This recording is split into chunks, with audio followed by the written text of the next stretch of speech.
지난 주일은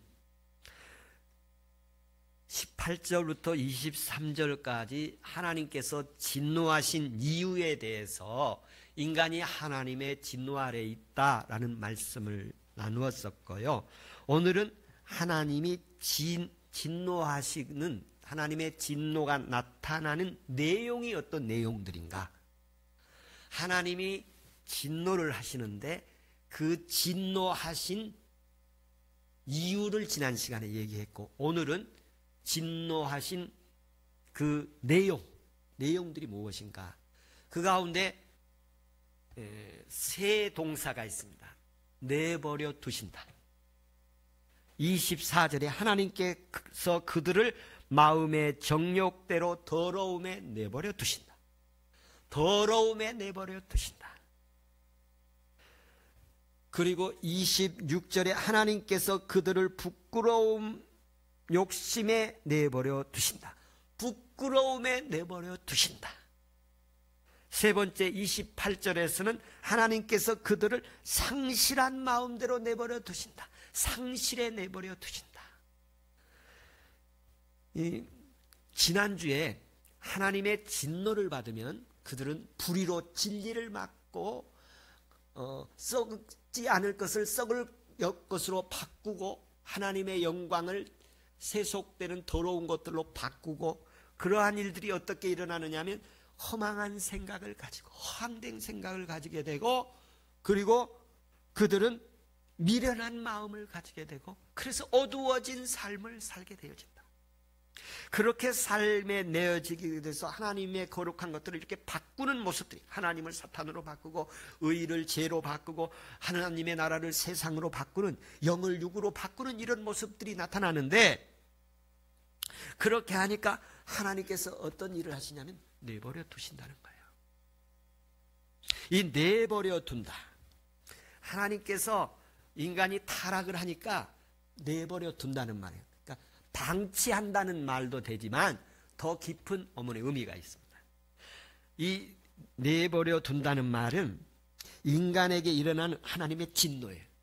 하나님의 진노하심인데, 버린다, 내버려 둔다, 이렇게 우리 성경을 그냥 그대로 둔다, 방치한다, 또 쓰레기통에 버린다, 이런 버린다 이렇게 생각할 수 있습니다만, 원문에 보면 어떤 의미가 있느냐 하면 하나님이 타락한 인간을 타락한 세계 속으로 넘겨주다는, 버린다는 말은 넘겨주다라는 말입니다. 원문에 보면 넘겨주다라는 말이 더 강한, 더 타당한 말이에요.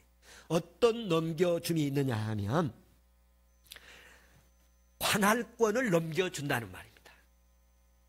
관할권은 하나님께서 돌보시고 주관하시는 그런 관할권을 세상에게 넘겨주고 그 사람에게 넘겨주고 사탄에게 넘겨준다는 것입니다. 하나님의 이 관할권에서 사탄의 마귀의 통제권으로 넘겨준다는 말입니다. 그래서 이 말은 진짜 무서운 말이에요. 하나님의 관할권에서 어두움의 세력의 관할권으로 넘겨주는 거예요. 여러분, 오늘 우리를 이 시간 예배자로 세우셔서 이 예배의 공간으로, 예배의 현장으로 하나님이 옮겨주신 것입니다. 하나님의 관할권으로 옮겨주신 것입니다. 이건 놀라운 일이십니다. 이 안에서도 우리의 마음을 악의 세력은 언제든지 훔쳐가고 뺏어가고 집중하지 못하게 하나님의 관할권에서 사탄 세상의 어두운 관할권으로 옮겨가려 이리저리 유혹하는 것들이 많을 것입니다만, 우리의 마음이 하나님께로 중심이 되어지고 집중되어지고 하나님의 음성이 들려지는 하나님의 관할권에서 이동함이 없기를 바랍니다. 하나님께서 이 내버려 두신다는 동사의 의미가 하나님의 적극적인 행동이라는 의미입니다. 내버려 둔다, 그냥 가만둔다, 방치한다는 이 의미가 아니라 하나님께서 이제 옮겨버리신다는 것입니다. 가룟 유다가 예수님을 팔고 갈 때에 자기 길로 갔느니라, 그리고 옮겨버리시죠. 두시기야 그 다음에 관할하지 않습니다. 하나님이 타락한 인간을 사탄의 활동 권한으로 넘겨주는 진노의 행동입니다. 하나님 우리 결코 버리시지 않을 줄로 믿습니다. 내가 너를 결코 버리지 아니하리라. 내가 너를 결코 너를 버리지 아니하리라. 그 말씀이 우리 가운데 있기를 축원합니다. 하나님이 그들의 마음이라고 표현했는데요. 여기 마음, 정욕, 마음들이라고 그러는데 여기에 나오는 마음들이 몇 가지 원문에 보면 차이도 있습니다만 큰 틀에서 보면 이런 마음입니다. 그 사람의 존재 전체를 말합니다. 그 사람의 내면의 사고, 체계나 생각이나 감정이나 기분이나 이런 것, 그 사람 전체를 가리키는 의미예요. 하나님께서 인간이 자기 원하는 것을 추구하고 인간이 하나님 원하는 것을 추구해야 하는데 자기 원하는 걸 추구하는 거예요. 에덴 동산에서 아담과 하하가 자기가 원하는 것을 하려고 했죠. 그러다 에덴에서 관할권이 떠나갔지. 하나님의 관할권에서 벗어나게 되셨습니다. 버리게 되었습니다. 그러니까 고통이 오고 땀 흘림이 오고 수고가 왔습니다. 요한 1서에 보면 세상의 정욕과 안목과 자랑 이거를 추구하게 될 것이다. 세상의 것을 추구하게 되면 허황되게 되어져. 허세를 부리게 되어져. 눈에 보이는 것 중심하게 돼요. 진짜로 가진 자들은 그런 거 신경 쓰지 않습니다. 자기가 늘 모자란다고 생각하니까 외모에 신경 쓰는 거예요. 하나님은 중심을 보시는 분이십니다. 우리의 중심에 하나님 보시기에 믿음이 있기를 축원합니다. 이런 믿음도 있고 저런 믿음도 있고 큰 믿음도 있고 작은 믿음도 있지만 이곳에서 하나님의 관할권에 있는 것은 귀한 믿음입니다. 할렐루야. 그들 이 더러움이라는 것은 어떤 것이냐면 예수님의 공생의 교훈 속에서도 나왔습니다만 이 바울 서신에도 많이 나오는 단어예요. 이 더러움이라는 게. 버려두신데 어디다 버려두냐면 더러움에 버려둔다는 거예요. 이 더러움이라는 것은 위생적인 개념이 아니에요. 위생적인 개념이 아니에요. 율법적인 개념이에요. 성경적인 개념이에요. 하나님의 법에서 떠나서 불신, 불순종, 배척, 대적하는 모습을 더러운 모습으로 보고 있어요. 하나님에 대해서 대적하고 불신하고 대적하는 모습, 교회에 대해서 파괴하고 교회를 혼란시키고 분열시키는 그리고 선동하고 조작하는 것들을 더러운 행위로 보고 성도들의 신앙을 박해하고 힘들게 하고 성도들을 고난의 현장으로 집어넣는 것을 더러운 모습으로 보였어요. 귀신을 말할 때도 성경에서는 더러운 영이라고 말씀하고 있어요. 더러운 영. 하나님이 더러운 데 버려두신다.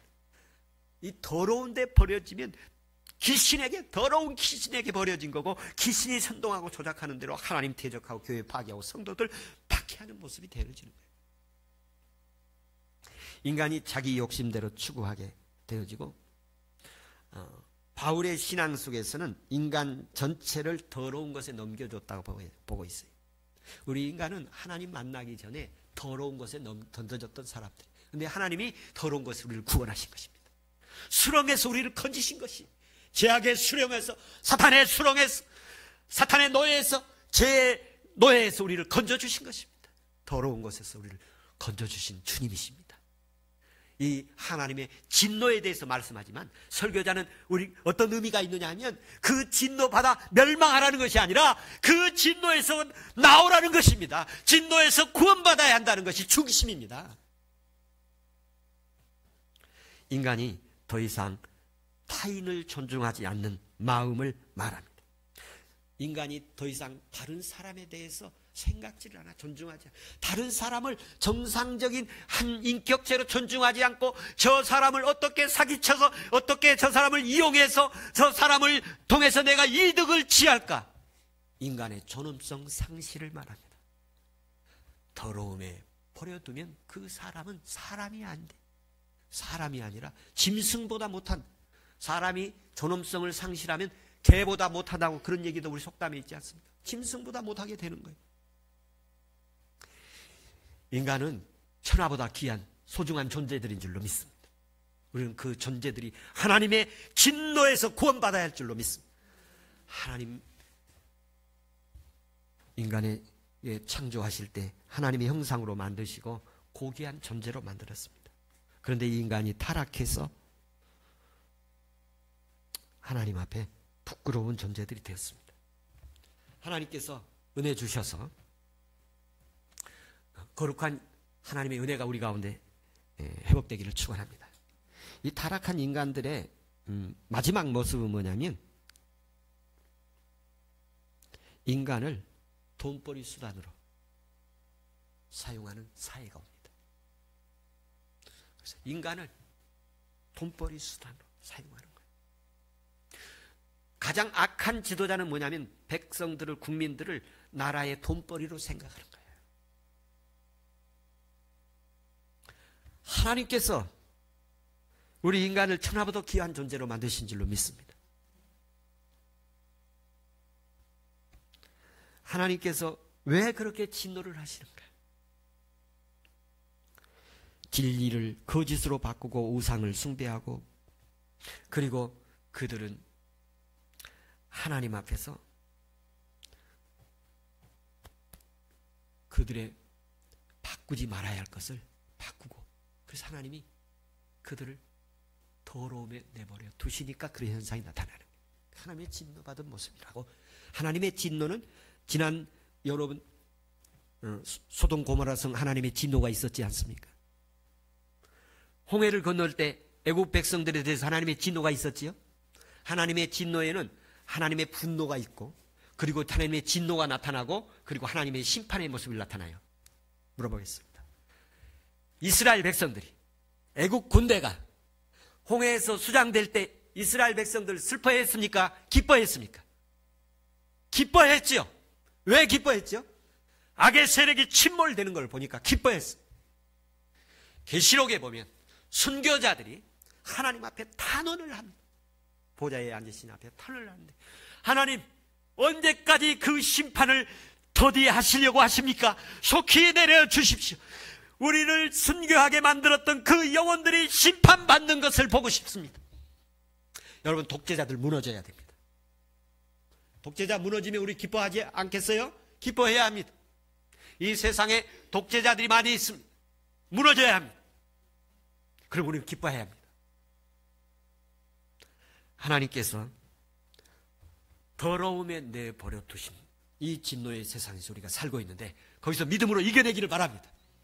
성령의 능력을 받아서 기도하서 성령의 능력을 받고 믿음으로 이겨가도록 우리 하나님이 교훈하고 계십니다. 두 번째 말씀은 26절에 보면 하나님께서 그들을 부끄러운 욕심에 내버려 두셨다. 26절 7절에 보면 그들의 부끄러움에 내버려 두셨다.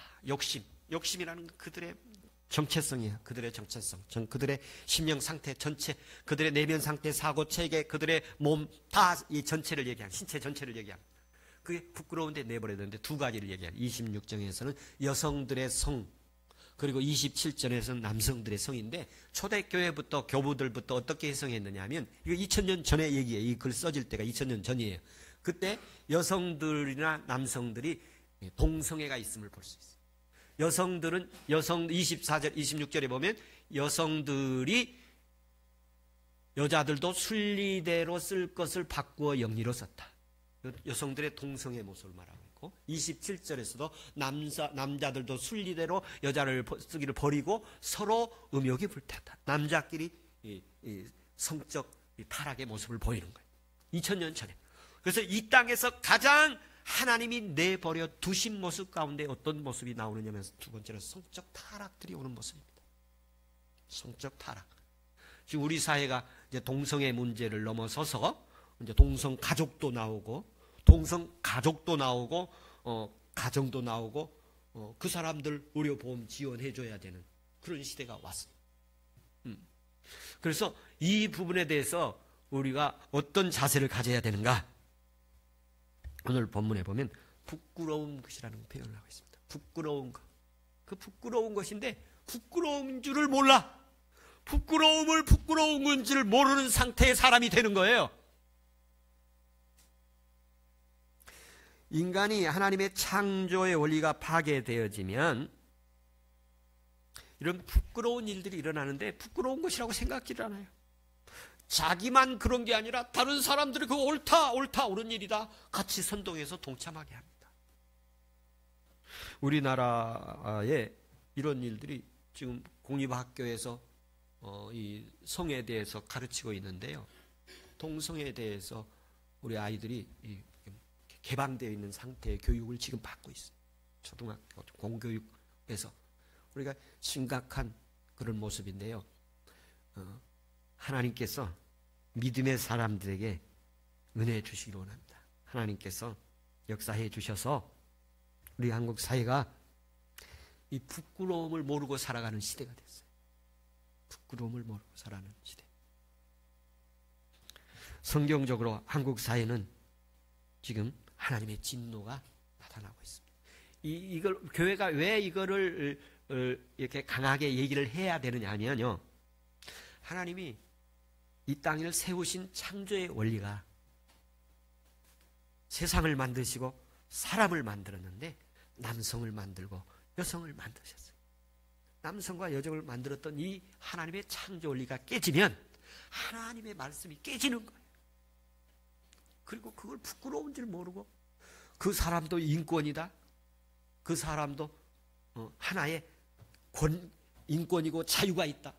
그래서 제3의 성도 인정하는 이런 모습으로 나가고 있는데요. 하나님께서 부끄러움을 모르는 자들은 이 진리를 모르기 때문입니다. 하나님께서 은혜 주셔서 이 땅에 있는 우리나라의 거룩성이 회복되기를 축원합니다. 세 번째 말씀은 28절에 보면 하나님 두르기를 싫어하며 그들을 상실한 마음대로 내버려 두사 합당치 못한 일을 하게 하셨다. 상실한 마음을 내버렸다. 우리가 그런 말 최근에 듣지요? 상실의 시대다. 이 상실이라는 건 뭘 말하느냐면 자격 상실이에요. 자격 상실. 어떤 자격 상실이냐면 하나님께서 부여하신 약속 이행의 자격들을 상실하고 하나님의 자녀의 자격을 상실하고 하나님의 천국의 약속을 상실하고 하나님의 부요하게 하시고 충만하시게 하겠다는 그 약속들을 상실하는 시대가 되어진 거예요. 여러분 하나님으로부터 은혜 받은 말씀이 있으시죠? 그 약속이지. 그거 꼭 붙으시면 이루어질 줄로 믿습니다. 근데 이 시대는 그 약속을 상실하는 시대예요. 상실하는. 자격 상실의 시대가 오고 약속의 상실의 시대가 오는 거예요. 그래서 다음에 보면 그 다음에 제 목록이 21가지가 나와요. 21가지. 그 당시에 있던 지금 얘기가 아니고 2000년 전의 얘기예요. 거기에서 보면 배약의 모습이 나와요. 배약하던 시대. 배약. 약속을 지키지 않은 시대. 거짓말하고. 하나님 두기를 싫어하고 그들의 상실한 시대, 배약의 시대를 약속을 지키지 않고 약속이 상실되는 시대에 사는 거예요. 하나님 내버려 두시면요. 이 상실의 모습으로 빠지게 되어집니다. 하나님께서 은혜 주셔서 이 21세기에 우리가 살아가는 이 현재에도 하나님의 진노가 맹렬히 일어나고 있어서 그 가운데서 오늘도 믿음 지키고 하나님의 진노받은 세상에서 나와서 이렇게 찬송하고 기도하고 말씀을 듣고 말씀을 들을 때 주의 말씀으로 들리고 주의 말씀을 들을 때 애통하고 통곡하고 그리고 하나님의 은혜의 힘에 대해서 감사하고 새 힘을 얻고 희망을 갖고 기도하고 이런 모습으로 나아가지는 것은 하나님의 은혜입니다. 세 번째 진노의 내용의 학문적인 용어로 말하면 이 세상의 윤리 도덕 기반이 무너진다는 말이에요. 이 세상에 기존 질서들이 무너지는 상실의 시대가 오는 거예요. 가족 관계도 부모 관계도 상실의 시대가 오는 거예요. 주님이 주신 관계 끝까지 맺어지기를 축원합니다. 부모 배우자의 관계도 상실의 시대가 되어지고 부모 관계도 상실의 시대가 되어지고 형제 관계도 상실의 시대가 오는 거예요. 그래서 이것은 하나님의 진노 받은 모습이에요. 하나님의 진노를 받은 모습. 그 그 약속, 하나님이 주신 약속과 은혜들을 붙잡는 시대가 되어야 할 줄로 믿습니다. 다 그렇게 가더라도 약속을 지키고 붙잡고 가는 것이 믿음이죠. 하나님께서 우리 예배자들에게 이 세상을 하나님의 눈으로 바라볼 수 있는 은혜가 있기를 축원합니다.